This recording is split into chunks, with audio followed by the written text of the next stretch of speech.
If you ever need any more proof that there's an incestuous nature between big Hollywood and the media, well, just look no further than what's happening in this story right here. So Rachel Zegler's Snow White controversy deepens with the release of a speculated apology video. Now, this isn't coming from BuzzFeed, not to say that they're a bastion of truth, but this is them reporting on the whole controversy over this latest video that came out from Rachel Zegler. So last week, actor Rachel Zegler sparked controversy thanks to her comments about the 2024 adaptation of Snow White. Her thoughts on the movie quickly led to people online sharing their opinion. And yeah, people shared their opinion on it. And for people who don't know, this is the videos that they're talking about, something like this. The cartoon came out in 1937, and very evidently so.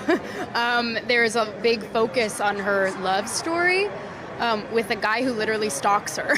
Yeah. Weird. Super weird. So we didn't do that this time. Cast a guy. Yeah, so they don't even like the original movie that they're talking about, but what else? Oh, there's this one right here. Rachel Zegler seems like the most annoying person. Sorry, not sorry.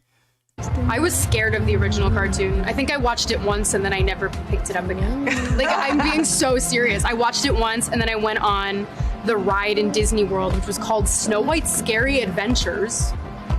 Doesn't sound like something a little kid would like. Was terrified of it. Never revisited Snow White again. So yeah, usually when they have these live action remakes, they try to get the actor who's actually enjoyed it, or at the very least, they give them the talking points saying like, yeah, you love this, you watched it as a kid, it was your favorite movie, or it was a big part of your childhood. You're supposed to say those lines, even if it's not true. I mean, they're actors. I mean, they lie for a living. I mean, they're given lines from other people and said, repeat this in front of cameras. That's what she should have done here. Instead, she's like, no, I didn't really like it. I watched it once and it scared me, and that was it. That's not a good look for the lead in your next movie. Then you have this. I'm gonna stand there 18 hours in a dress of an iconic Disney princess. I deserve to be paid for every hour that it is streamed online. That look right there. It's like, yeah, so she just comes off as very insufferable. And these are the videos that people were talking about that, in case you might have missed it.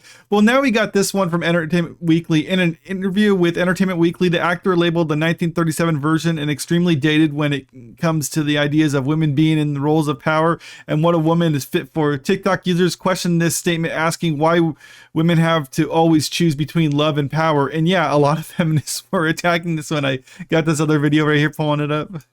The cartoon was made 85 years ago. It's extremely dated. I've got a feeling that this movie is gonna flop so bad. Like, so hard, beyond imaginable. Now, I'm a feminist, so I think you can trust me with this opinion. We do not need remakes where original characters that aren't supposed to become leaders become feminist icons somehow. The whole thing with art and artistic expression is that there should be diverse characters. And when every female character has a feminist icon stamp on her, the whole movie industry becomes boring. Now, I can agree with her that it does get boring when you just try to insert certain feminist messaging into things.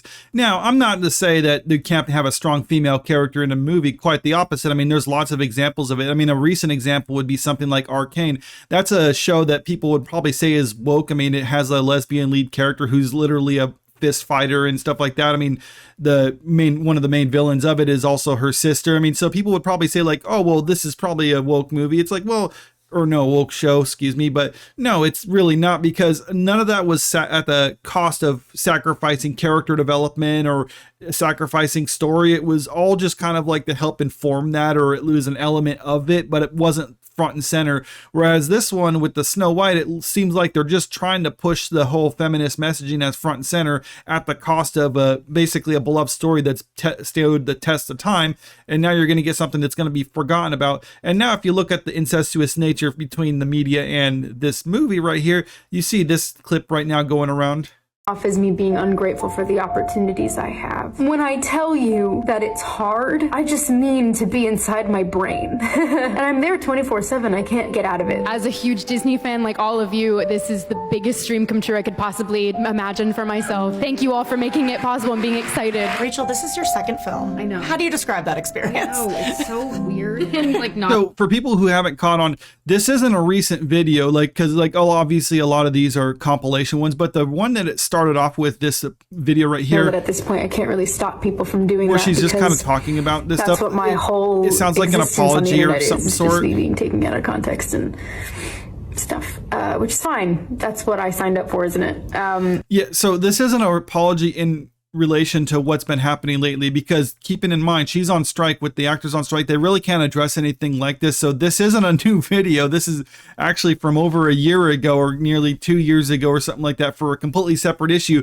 But they compiled that in Entertainment Tonight's video and then slap that other stuff in there, just basically as a PR stunt to try to make her seem relatable, because like I said, the actors can't come out and defend themselves and stuff like that, so they just have to have their allies in the media do the bidding for them, which, like I said, just goes to show the incestuous nature between the media and between these Hollywood studios. And frankly, I don't think it's going to help, because I mean, with this, the damage has already been done. It pretty much has hurt them, and that's why they were talking yesterday, or I made a video yesterday about how they're in kind of a PR crisis right now to try to figure out, like, how can we salvage this? I mean, for them, they're lucky in that it's not until March that this movie's going to come out, so maybe people will kind of forgotten about it till then.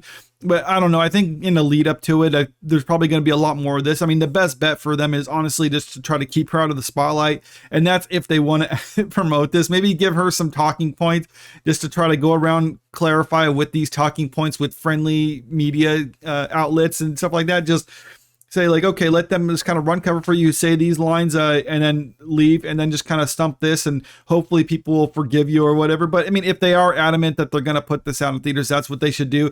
But frankly, I think that they should just dump it onto the Disney Plus platform, because I think it's just going to cost them more money to try to put it out in theaters than what it's going to make. So maybe if they put it on Disney Plus, they can salvage something with this. But let me know what you think about all this in the comment section below. If you like the video, make sure you click the thumbs up button and subscribe to the channel if you want to stay up to date with the latest news. Thank you.